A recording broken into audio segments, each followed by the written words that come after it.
Even my close friend, in whom I trusted, who ate my bread, has lifted his heel against me. Man, I mean, just think about that for a second. It is a stunning, just absolutely devastating line of ancient poetry. It's raw, it's visceral, and it captures that exact heartbreaking moment of ultimate betrayal. Even before we know who's actually speaking here, we can literally feel their absolute isolation. So let's dive right into this. Welcome back to The Explainer. I'm so thrilled you're here today because we're going to break down the incredible architecture of the text we just heard. We're looking at Psalm 41, and we're mapping this deeply structured journey from severe crisis and betrayal all the way to profound, lasting blessing.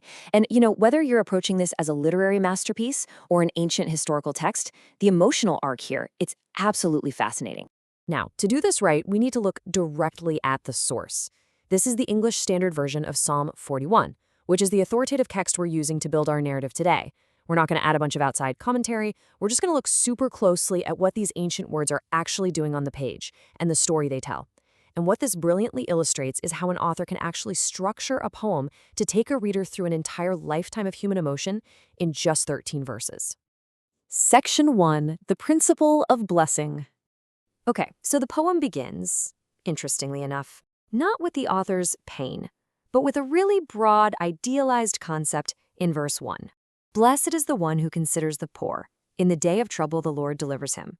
The author starts with this very general principle of divine protection and mercy. It's kind of like a thesis statement for the whole poem, right? If you care for the vulnerable, the Lord will deliver you, protect you, and keep you alive when your own day of trouble eventually arrives.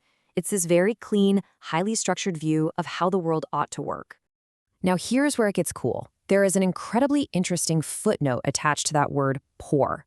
The source text reveals that the ancient Hebrew word here can actually also be translated as weak.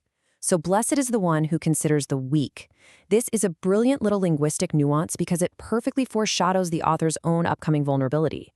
He is establishing the rule of how the weak should be treated right before he himself has become incredibly weak. Section 2, Sickness and Malice. So we're about to descend from those lofty principles way down into the gritty reality of the author's actual suffering. Verse 3 reads, "The Lord sustains him on his sickbed. In his illness you restore him to full health." The author is experiencing a really severe physical decline here. He's bedridden and completely dependent on divine sustenance just to stay alive. So that pristine theory from verse 1, it's violently crashed into the reality of a devastating sickness. But again, the footnotes in our source document give us this incredibly beautiful detail. The literal Hebrew translation for "you restore him to full health" is actually "you turn all his bed." I mean, really think about that imagery. It illustrates God's deeply intimate, highly physical care in the midst of sickness. It's like the image of a caregiver meticulously fluffing the pillows and turning the mattress for someone who's just too weak to move themselves. Right after establishing this intimate care, the author introduces a really stark poetic juxtaposition. We had the Lord's faithfulness on one hand, turning the bed, sustaining the sick, versus the enemy's malice on the other.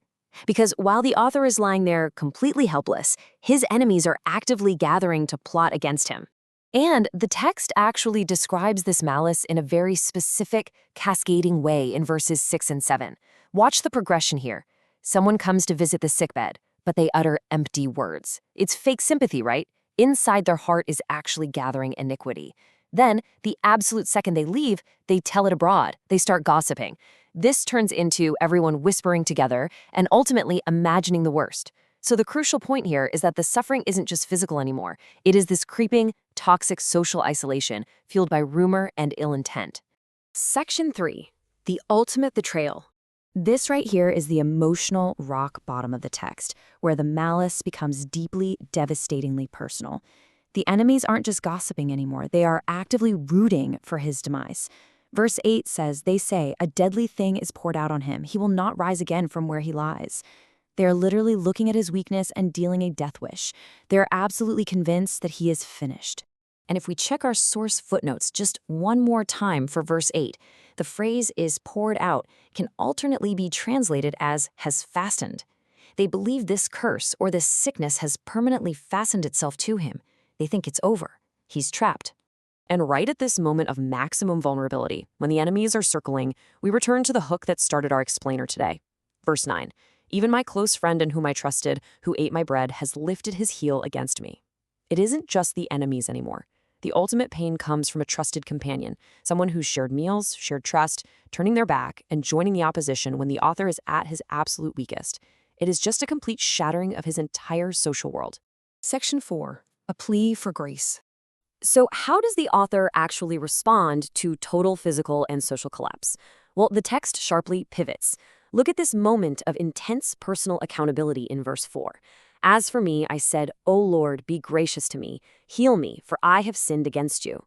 The self-awareness here is remarkable. Amidst all the betrayal, the author recognizes his own flaws. He knows that true healing isn't just about escaping his enemies. It actually requires divine grace to address his own shortcomings. And the source text proves this is about so much more than just physical recovery. The literal Hebrew for heal me is actually heal my soul.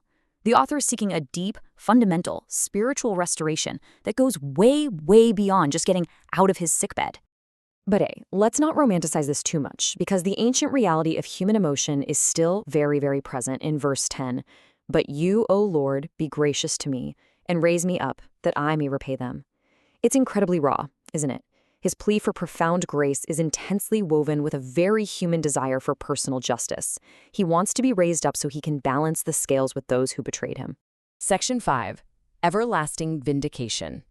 Now this brings us to the final movement of the poem, which is a triumphant, rising action. Verse 11 shifts the tone completely to one of pure confidence. By this I know that you delight in me. My enemy will not shout in triumph over me. The author finds concrete, tangible assurance of favor precisely because the malicious, whispering enemies do not get the final word. The death wish they had for him entirely fails. And then we get the ultimate resolution in verse 12. But you have upheld me because of my integrity and set me in your presence forever.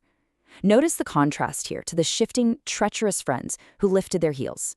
The author's steadfast integrity is what ultimately leads to permanent, lasting restoration. He isn't just healed, he is set in the divine presence permanently. Which finally culminates in the doxology of verse 13.